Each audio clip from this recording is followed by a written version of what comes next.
Нека сами работете, защото после можете да се объркали. Добре. Да. Друга грешка откривате ли, Стефча? Да.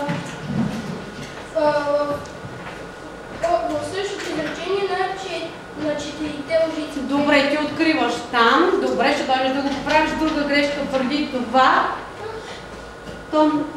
Тук трябва малко да помислите, за да се досетите. Малко трябва да се помисли. Пакироват къде? 50-те не се членуват. Така, значи принцип е член правилно, нали? Завършва на Т и като прибави двойно Т, става 50-те. Но тук не е необходимо да се членува, защото преди това ние никъде не сме споменали, че ще се слагат 50 грама мъжкова. Тоест, при рецептата се казва, слагат се тези продукти и в случай не е необходимо, така че се счита за грешка. Излезе.